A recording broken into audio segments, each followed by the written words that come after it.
தாய் தமிழ் உறவுகளுக்கு வணக்கம். சீமானுக்கு தேதி குறித்த மு.க.ஸ்டாலின் என்ற தலைப்பில் இந்த காணொளியை நாம் காண்கிறோம். சீமானுக்கு தேதி குறித்த மு.க.ஸ்டாலின். ஈரோடு இடைத்தேர்தல் இன்று மாலை பிரச்சாரம் முடிவடைகிறது. இந்த இடைத்தேர்தலில் திமுக பெரிய அளவில் அலட்டிக்கொள்ளவில்லை.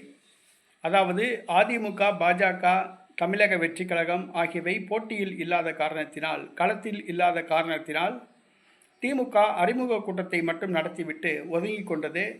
வேட்பாளர் மட்டும் பிரச்சாரம் செய்து வருகிறார். உள்ளூர் அமைச்சர் முத்துசாமி பிரச்சாரத்தில் ஈடுபட்டுள்ளார். பிற மாவட்டங்களைச் சார்ந்த திமுக தொண்டர்கள், திமுக அமைச்சர்கள் யாரும் கலந்து கொள்ளவில்லை. திமுக வாக்காளர்களுக்கு பணம் கூட கொடுக்கவில்லை. மற்ற இடைத்தேர்தல்களில் 500 கோடி ரூபாய் வரை செலவு செய்யும். இந்த தேர்தலில் அந்த அளவு செய்யவில்லை.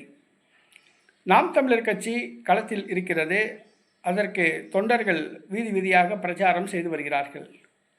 வெண்ணிலா என்ற கும்பகோணத்தை சார்ந்த ஒருவர் கால்குலேட்டர் சின்னத்தில் போட்டியிடுகிறார். இவர் பெரியாரிஸ்ட் அமைப்பை சார்ந்தவர். இதனால் பெரியாரிஸ்ட் அமைப்புகள் அவருக்கு ஆதரவாக பிரச்சாரத்தில் ஈடுபட்டு சீமானை தரக்குறைவாக விமர்சித்தன. இந்த சூழ்நிலையில் சீமான் விஷயத்தில் திமுக ஏன் அமைதி காக்கிறது என்று பலரும் கேட்டார்கள்.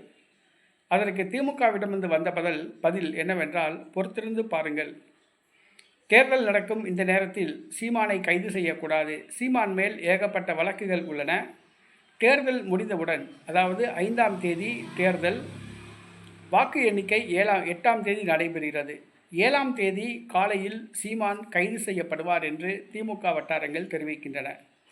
பிப்ரவரி மாதம் 7ஆம் தேதி சீமான் கைதாகிறார் என்று திமுக வட்டாரங்கள் தெரிவிக்கின்றன. யார் கைதாகின்றார் என்பதை பொறுத்திருந்து பார்ப்போம்.